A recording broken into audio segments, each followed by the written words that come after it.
Comment préparer vos enfants à un monde incertain sans paniquer et sans vous épuiser à en faire toujours plus? Dans cet épisode, vous découvrez comment vos compétences de femme leader, la confiance, l'assertivité, l'esprit critique, sont aussi les clés pour aider vos enfants à développer les soft skills absolument essentiels au XXIe siècle.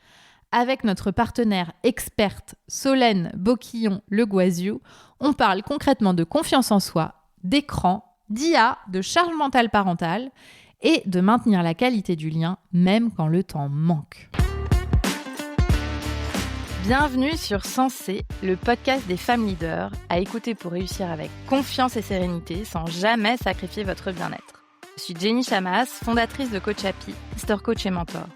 Avec mon équipe, nous accompagnons les femmes leaders dans leur croissance professionnelle, avec comme maître mot sérénité, confiance, hauteur et impact.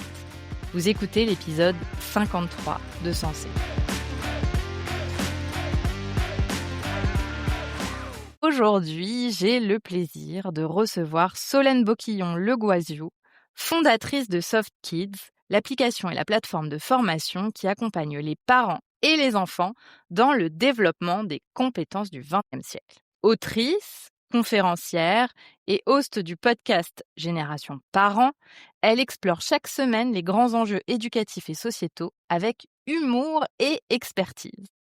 Bienvenue Solène et ravie de t'avoir aujourd'hui au micro du podcast Sensé qui va, je pense, beaucoup parler à nos auditrices. Bonjour, ravie d'être avec toi aujourd'hui. De même. Alors, dis-moi Solène, est-ce que j'ai oublié quelque chose dans la présentation ou est-ce que tu veux ajouter quelque chose? Non, Tu es ça me maman paraît. aussi, j'ai peut-être pas dit, mais c'est quand même Oui, important je vu suis le, maman le de métier. 3 garçons avec l'option jumeaux. Une très belle option. Ouais. Ok, alors Solène, est-ce que tu peux nous dire qu'est-ce qui fait que un jour tu as décidé de t'investir dans cette mission des soft skills pour les enfants et pour les parents? Et pour toi, quel est le vrai sujet avec la génération de nos enfants? Pourquoi j'ai décidé d'aller sur ce sujet-là? Je pense que l'éducation, ça a toujours été quelque chose d'extrêmement important pour moi. J'ai été élue étudiante au niveau national. Quand j'étais à la fac, j'ai négocié avec Ferry, de Robien, Fillon, qui était ministre. Donc en fait, les sujets d'éducation, ça m'a toujours intéressée. Donc moi, j'ai été DRH à l'international chez Shell, l'entreprise anglo-néerlandaise, pendant plus de 13 ans. Et c'est une entreprise qui m'a profondément marquée parce que ce qui comptait, c'était nos soft skills, c'est-à-dire nos compétences humaines. Et là où en fait, à l'école, on m'a toujours un petit peu catégorisée comme une élève moyenne parce que je choisissais mes matières et parce que j'étais pas bonne partout. En fait, en France, pour être un bon élève, il faut être bon partout. Je donne souvent cet exemple, mais moi, au bac, j'ai eu, je crois 6 en maths, mais par contre, j'ai eu 16 en sciences économiques et sociales, option sciences politiques. Parce qu'en fait, c'était un sujet qui me passionnait et donc j'étais bonne dans ce sujet. Les maths, c'est pas quelque chose qui me passionnait. Par contre, j'adore la statistique, mais j'aime pas les mathématiques telles qu'ils ont été enseignées. Et en fait, je suis passée d'une scolarité où en fait on m'a toujours classée dans les moyennes à une entreprise où en fait mes compétences humaines, ma faculté à collaborer avec les autres, ma faculté à être curieuse, mon esprit critique était extrêmement bien valorisée et je me suis retrouvée à être classée au potentiel chez Shell et je me suis dit en fait on est dans un système français où on va toujours nous catégoriser en fonction de compétences académiques alors que ce qui est vraiment important et ce qui permet de naviguer dans le quotidien dans notre vie, c'est nos compétences humaines, les fameuses soft skills ou ce qu'on appelle aussi les compétences psychosociales. Et ce qui s'est passé, c'est que en 2018, je travaillais, donc j'étais DRH en charge de la stratégie des centres de services partagés de Shell. Donc c'est toutes les activités les plus transactionnelles de la boîte, compta client, compta fournisseur, paye, achat, etc. Et on m'a demandé de travailler sur l'impact de l'intelligence artificielle sur le type de profil dont on aurait besoin à 2025-2030. On est en plein dedans. Et en travaillant là-dessus, je découvre que 65% des écoliers d'aujourd'hui feront des métiers qui n'existent pas encore et que toutes les ONG, l'OMS, l'OCDE, l'ONU recommandent de développer les soft skills des enfants dès le plus jeune âge. Et Somme, le directeur de l'éducation de l'OCDE, dit aux pays du monde entier, vous devez transformer vos modèles éducatifs. Et aujourd'hui, l'école ne doit plus servir à transmettre des savoirs, mais doit servir à transmettre des savoir-être. Parce que si on ne sait pas quels seront les métiers, Et on en si est tout loin. va très vite, il faut avoir confiance en soi, savoir collaborer, savoir résoudre des problèmes, avoir un esprit critique, et cetera. Et c'est ça qui devient clé aujourd'hui dans un monde tout digital. Et donc moi, je me suis dit, j'ai appris en fait chez Shell à développer les soft skills de mes collaborateurs, les miens, parce qu'en fait, on avait 12 soft skills obligatoires qu'on devait développer tous les ans. Et ben maintenant, je vais aller aider les enfants à développer ces fameuses compétences humaines. J'ai créé Soft Kids en 2019, donc j'ai quitté Shell et aujourd'hui on accompagne et les familles, donc on a des applications et des formations en ligne pour développer la confiance en soi, l'esprit critique, le vivre ensemble, la politesse, l'accueil des émotions, la persévérance, le growth mindset, etc. des enfants. Et on a aussi des programmes pour accompagner les élèves. On est lauréat d'un appel d'offres pour accompagner 500 000 élèves dans 8 académies sur 5 ans. Et donc, moi, je dis, ma mission, c'est de préparer les enfants au monde de demain, qui est déjà celui un peu d'aujourd'hui. J'adore et tu vois, pendant que je t'entends parler, je me dis: «Non mais moi, il faut absolument que j'écoute ta formation» parce que, je me rends compte en t'entendant parler que, quand je regarde ce que mes enfants apprennent à l'école, j'ai envie de dire, il y a très peu de ça qu'ils apprennent aujourd'hui. Alors ils l'apprennent, oui, par exemple, quand ils font des exposés collaboratifs ou parfois dans certains jeux, mais finalement, globalement, ça reste, très académique et sur des savoirs, quoi, ce que tu disais, ouais, donc un sujet important, et c'est assez passionnant que tu sois là-dessus. Alors du coup, est-ce que tu peux, nous en dire plus sur, ben, quelles sont ces compétences humaines, ces soft skills qui sont essentielles pour les enfants aujourd'hui? Tu vois, si tu devais en nommer quelques-unes, ce seraient lesquelles? Alors juste pour, expliquer quand même parce que je trouve que c'est important parce qu'on entend ce mot soft skill et donc faut savoir 80% des cadres savent ce que c'est un soft skill normalement. Quand tu vas chez les non cadres, c'est plutôt 40%. Et juste la définition des soft skills, donc je l'ai dit, c'est les compétences qui te permettent de naviguer dans la vie et elles sont classées en 3 grands domaines de compétences. Les compétences cognitives, comme avoir confiance en soi, apprendre à apprendre, avoir un bon esprit critique, persévérer. Les compétences émotionnelles, comme savoir accueillir ses émotions ou être résilient. Et les compétences relationnelles, comme savoir résoudre des conflits avec les autres, savoir collaborer, savoir coopérer. Donc, il y a ces 3 grands domaines. Et ce qui est assez fascinant, moi j'adore, parce que chez Softkid, on fait aussi de la recherche, c'est de voir à quel point les unes nourrissent les autres. Et quand on va commencer à travailler sur une soft skill, et ben, on va en fait travailler sur les autres. Pour moi, pour les enfants, donc dans mon livre, je développe les 15 soft skills qui sont les plus importantes aujourd'hui au XXIe siècle à développer chez les enfants. Mais pour moi, les 3 plus importantes, c'est un, la confiance en soi, c'est la base. Il faut savoir que il y a un vrai déficit sur ce sujet en France puisqu'on est classé 2e sur 65 des pays de l'OCDE sur la confiance en soi des élèves en leur capacité à réussir.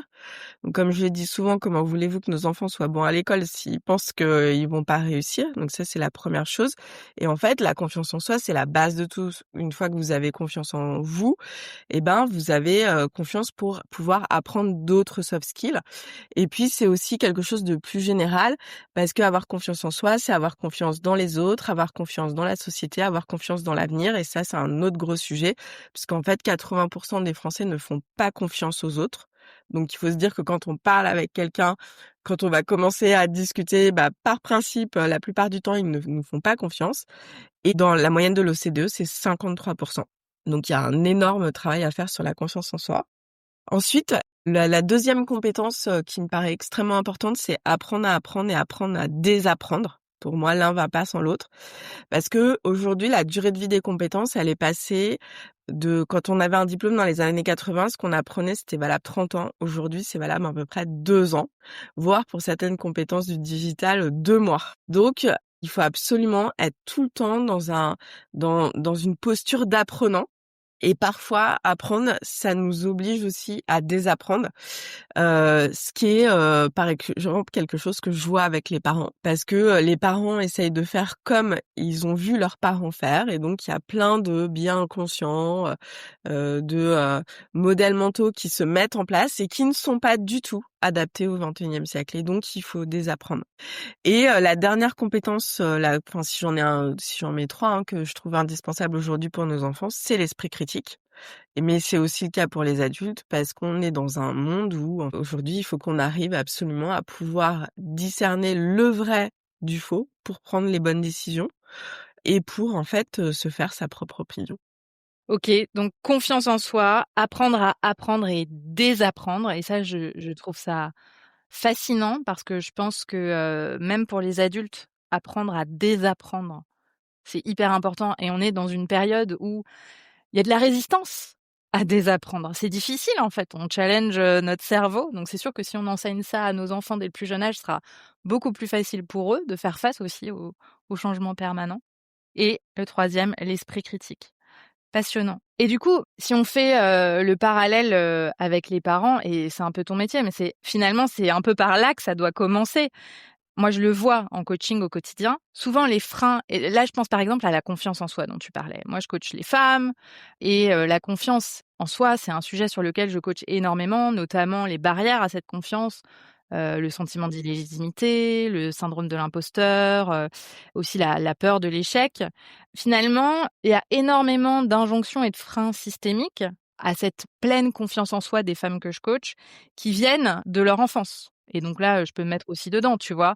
Des petites phrases, des croyances et des discours éducatifs, qui datent des années 70, des années 80, parfois 90 même et qui font qu'aujourd'hui les adultes aujourd'hui et notamment les femmes adultes ont pas en France une super confiance en soi. Enfin moi je le vois au quotidien. Ces mêmes femmes souvent elles sont mères, enfin en grande partie et on a eu un rôle, parental finalement qui valorisait pas du tout le fait d'être, confiante. Moi je me rappelle à titre personnel, alors moi j'ai hérité de la confiance en soi, de mon père donc me demandez pas comment, pourquoi, mais j'ai eu une chance inouïe. Mais parfois, je paraissais très arrogante, pour ma mère, par exemple. C'était difficile, pour elle à gérer et c'est pas du tout une critique envers elle, c'est-à-dire que ça rentrait en collision complètement avec ce qu'on lui avait appris. Donc j'ai vraiment le sentiment que ça commence par les parents et Ouais. du coup, c'est ton approche, n'est-ce pas? Enfin, qu'est-ce que tu en penses, justement de ça?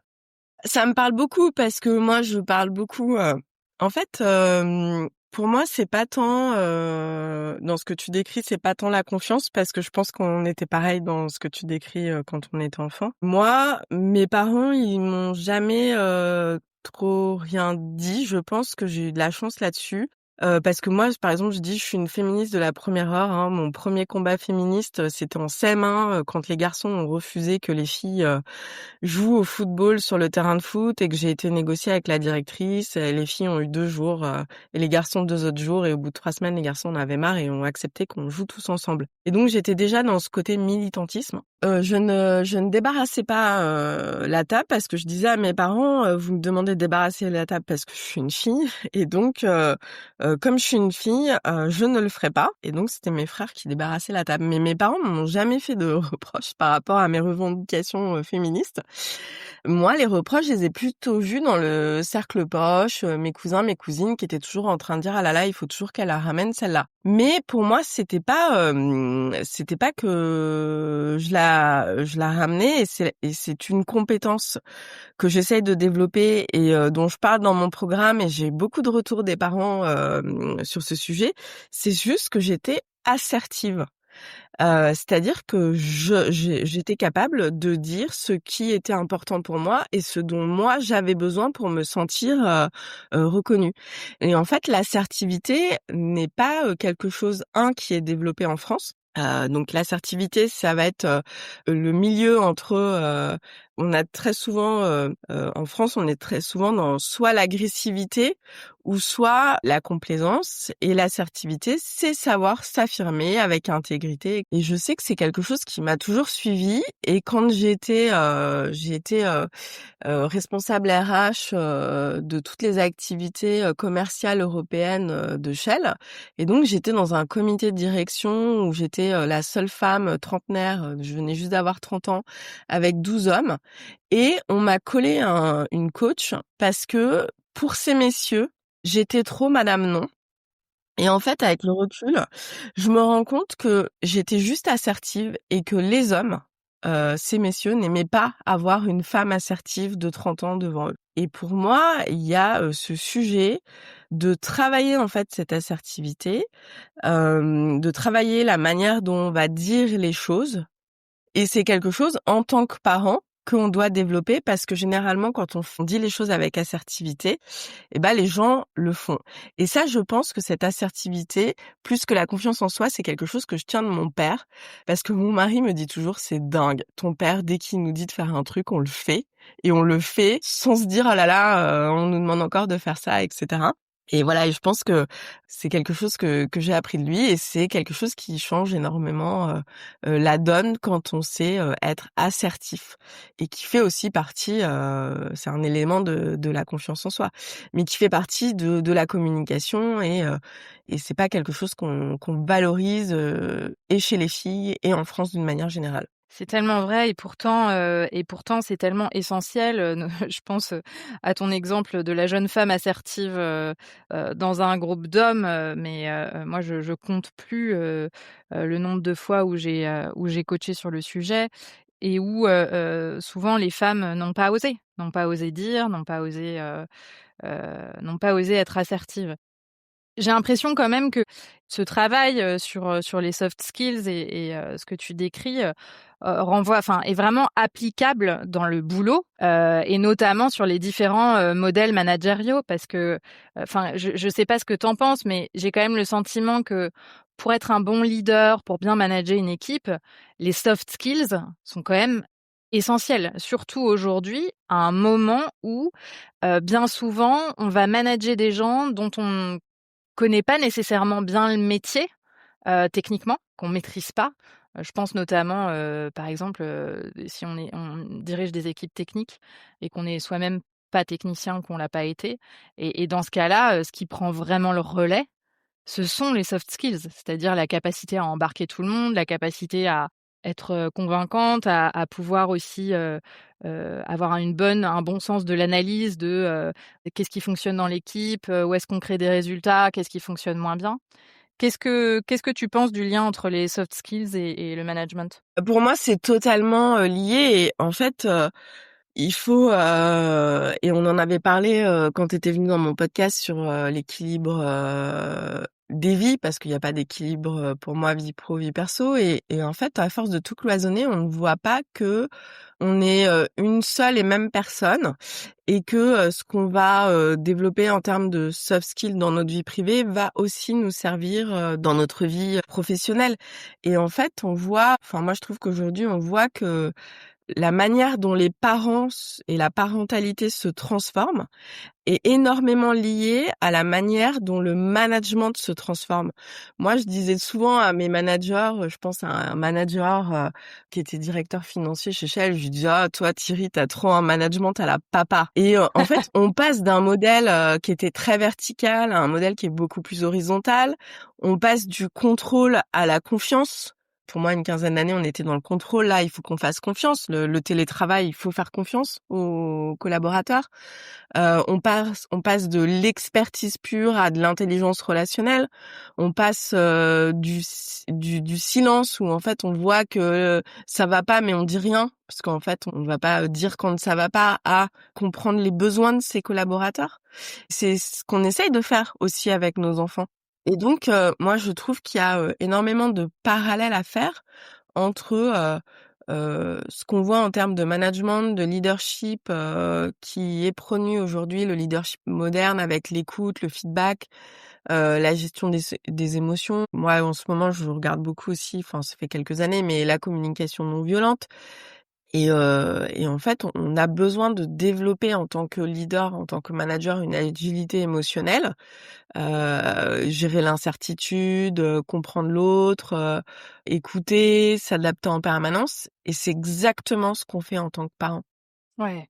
Et moi, ce que je dis souvent, c'est que les soft skills, en fait, la manière de les développer, c'est toujours la même, c'est toujours le même mécanisme. Moi, j'ai des programmes pour les enfants de primaire, pour les enfants collège-lycée, et j'ai des programmes pour les parents. Le mécanisme pour développer un soft skill, c'est toujours le même. Ce qui va changer, c'est la mise en situation. Peut-être, c'est l'occasion puisque tu parles de tes programmes, mais est-ce que tu peux nous en dire un petit mot sur le programme, dédié aux parents? Alors le programme dédié aux parents, pour moi, c'est en fait quand j'ai écrit mon livre sur préparer aujourd'hui vos enfants au monde de demain. Donc je parle des 15 compétences clés à développer chez ces enfants. Et dans l'introduction, je parle beaucoup de ce que j'appelle le parent Uber. On a ubérisé la parentalité où on est là à tout faire pour nos enfants, pour que tout soit parfait, à les amener à leurs cours. Ils ont des agendas de ministres.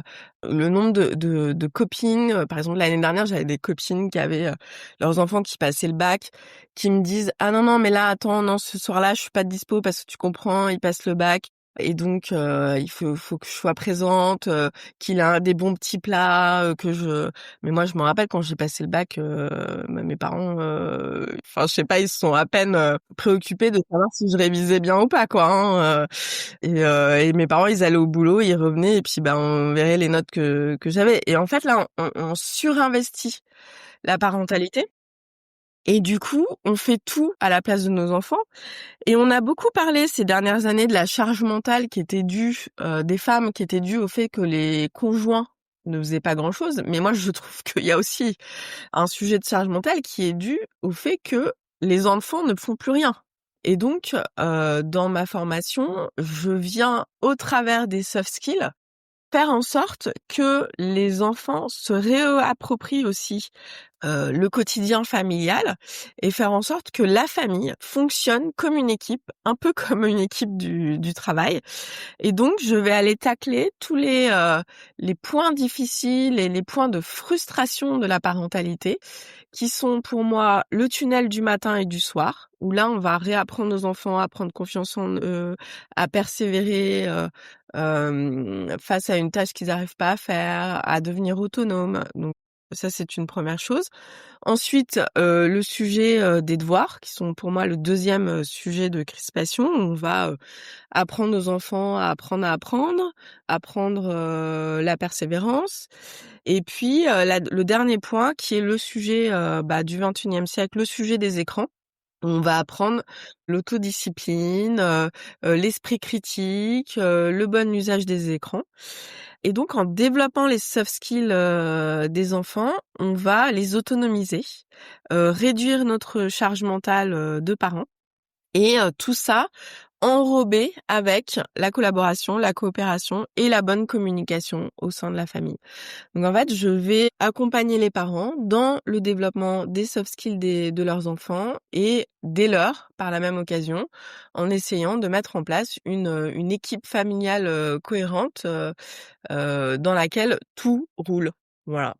Génial, génial et j'en profite, pour dire que si jamais vous êtes intéressés par, la super formation, de Solène, on va mettre, le lien dans les notes de cet épisode et ce lien, il donne droit à quoi? Est-ce qu'il y a un À 50 € de réduction sur la formation. très bien. Donc voilà, si jamais, vous êtes intéressés eh bien, vous pouvez cliquer sur le lien dans les notes de cet épisode. Justement, tu parlais dans cette formation, tu parles de l'encadrement, des écrans. Est-ce que tu aurais quelques tips pour les auditrices sur le grand sujet de tous les parents, qui est actuellement un de mes sujets, Solène? L'encadrement des écrans et puis j'ajoute et l'utilisation de l'IA qui peut faire peur aussi sur la baisse de capacité cognitive de nos enfants. Ouais. Alors effectivement, énorme sujet. Alors après, bon, première chose que j'ai envie de dire à tous tes auditeurs, auditrices, c'est arrêtez de culpabiliser. On est la première génération de parents avec des enfants qui grandissent 100% avec un smartphone, des réseaux sociaux, etc. Et ce qu'on voit, c'est que les usages vont plus vite notre apprentissage que notre niveau de connaissance. Tous les jours, il y a des nouvelles choses qui sortent. Et donc, ne culpabilisez pas si vous ne connaissez pas tout, si vous ne savez pas tout, c'est tout à fait normal. Si j'ai, on va dire, 2 conseils à donner, on ne peut pas aujourd'hui dans un monde tout écran faire sans et donc pour moi, les discussions sur le temps d'écran sont des discussions qui nous éloignent du vrai sujet. Le vrai sujet, c'est qu'est-ce qu'on en fait? Et moi, j'utilise pour mes enfants la règle des 3 C, qui est le contenu, le contexte et le contenant. C'est-à-dire qu'un enfant qui va faire de l'écran tout seul dans sa chambre, ce n'est pas la même chose qu'un enfant qui va regarder, par exemple, un dessin animé avec vous, dans la pièce où vous allez pouvoir répondre à ses questions. Donc le contexte est extrêmement important.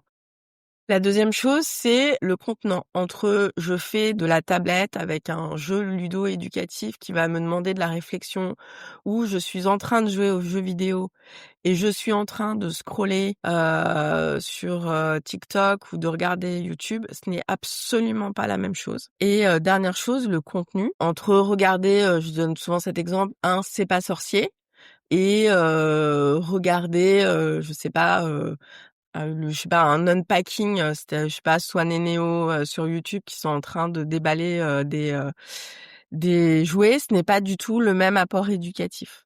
Donc en fait, ce qu'il faut regarder, c'est qu'est-ce que vos enfants, ils font dans les écrans. Pour ça, il faut créer du lien, s'intéresser, poser des questions. Si vous avez des ados, quels sont leurs, youtubeurs préférés? Pourquoi est-ce qu'ils les suivent? Qu'est-ce qu'ils trouvent intéressant? Si vous avez des un peu plus jeunes, s'ils veulent faire des jeux vidéo, quels jeux vidéo? Bien regarder ce qui est autorisé, ce qui est pas autorisé, le niveau d'âge. Peut-être faire 1 ou 2 parties avec eux pour voir comment est-ce qu'il est le jeu, etc. à comprendre.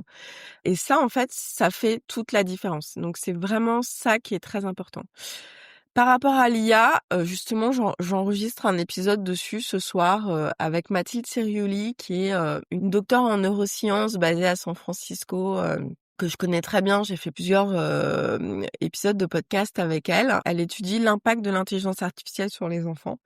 Là, ce qu'il faut vraiment, mais vraiment regarder et être très vigilant, c'est tous les jouets avec l'IA, faire très attention parce qu'on s'est rendu compte que la plupart du temps, ces jouets n'étaient pas testés avant et par exemple, on a des jouets là de peluche d'IA où il y a eu un vrai scandale parce que les enfants pouvaient leur demander comment utiliser des couteaux, mettre le feu à la cuisine et l'IA leur répondait.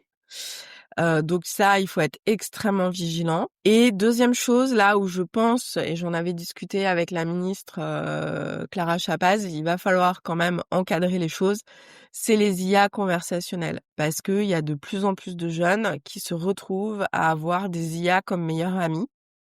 Et ça, c'est quelque chose sur lequel il va falloir être très vigilant parce que ça veut dire que les ados ne veulent plus de contrariété. Ça veut dire qu'on ne veut plus être avec des gens qui ne pensent pas comme nous. Ça veut dire que on ne veut plus avoir des discussions humaines. En fait, on va aller chercher le confort. Et l'IA, c'est un confort parce que elle va toujours être d'accord avec vous.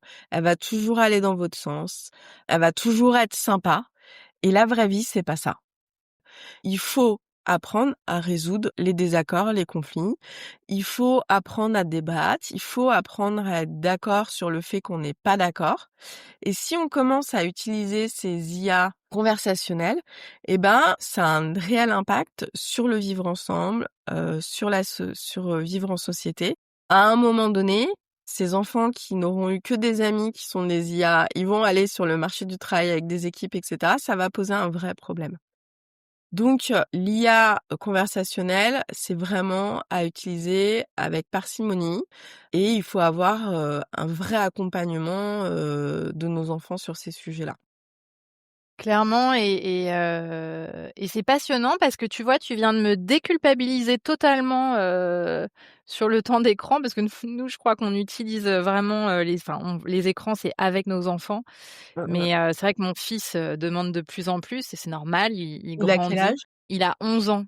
Il est rentré au collège, tu vois? Et Mmh. donc il commence à faire pas mal de choses sur ordinateur déjà parce que l'école le lui demande, mais aussi à s'intéresser et ça génère des conversations qui sont intéressantes, parfois confrontantes, et c'est vrai que je trouve que ça fait du bien d'en parler. Ça fait du bien d'en parler, avec, d'autres personnes et donc merci vraiment, vraiment pour cet éclairage passionnant. On arrive à la fin de cet épisode, Solène et j'avais une toute dernière question, une question qui a un peu un pas de côté, mais je pense que, probablement que, une partie des personnes qui nous écoutent, là, tout de suite, se posent cette question parce que, mine de rien, ça dans la parentalité, ça peut nécessiter, des changements, des transformations d'approche. Nous, on accompagne, des femmes leaders qui ont souvent des agendas surchargés. Donc, comment on accompagne au mieux ces enfants, quand on rentre tard du boulot et tu vois qu'on a un temps limité avec eux? C'est quoi ta perspective là-dessus? Bah, j'en parlais encore, la semaine dernière, avec des femmes, dirigeantes qui avaient des énormes postes. En fait, l'important, c'est pas la quantité, c'est la qualité du lien. Faut pas culpabiliser, parce qu'on n'est pas, assez là. En fait, déjà, si vous, par exemple, vous rentrez tard, que vous avez pas énormément de temps, en semaine, il vaut mieux 10 minutes de rituel fixé par enfant. Parce que, par exemple, sur les petits, de toute façon, les facultés de concentration, elles sont très limitées. Et par exemple, juste faire une partie, je vais donner un exemple, partie de puissance 4. Une partie de puissance 4 avec un enfant, ça dure 5-10 minutes max. Vous avez fait une partie de puissance 4 avec votre enfant, et ben, il va être hyper content. Ou alors, je sais pas, vous avez joué au jeu de cette famille, pendant 10 minutes.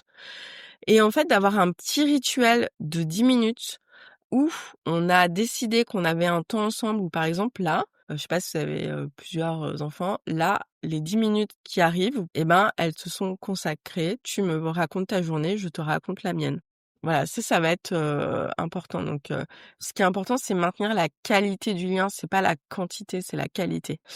Et il faut pas vouloir, compenser en surjouant. Essayer un maximum d'externaliser tout ce qui peut être, externalisé. Et puis, peut-être le week-end, essayer de mettre en place un moment, où nous, ensemble, on fait, quelque chose, tout en ayant des moments pour soi. Moi, je sais que, très souvent, je dis à mes enfants, «Bon, bah, là, c'est mon temps à moi, je vais dans ma chambre, je vais faire une petite méditation ou je lis un livre, c'est mon, me time, donc ne venez pas me déranger». Ou alors là, je suis fatiguée, j'ai, besoin, de me reposer. Il y a quelque chose qui est, je pense, c'est important, et c'est quelque chose qu'il faut déconstruire par rapport, aux parents qu'on a eus.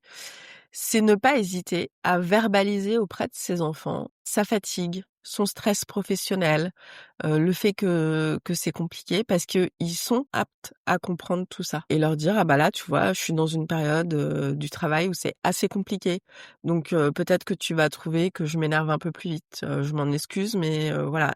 Ils savent et ils peuvent comprendre. Donc quelque part, c'est aussi, donc c'est créer des moments avec eux, mais aussi leur faire confiance en communiquant avec eux. Ah, Oui, je trouve ça très beau. Un grand merci Solène pour, ce moment passé ensemble et pour tous tes conseils. C'était un plaisir, de t'avoir avec nous. avec plaisir. Merci beaucoup pour cette invitation. Merci pour votre écoute. N'oubliez pas d'en parler autour de vous et de laisser 5 étoiles sur votre plateforme d'écoute si l'épisode vous a plu. Rendez-vous sur notre site jennychamas.com pour en savoir plus sur nos accompagnements et activités ou sur Instagram et LinkedIn pour discuter. Et rendez-vous la semaine prochaine pour un nouvel épisode.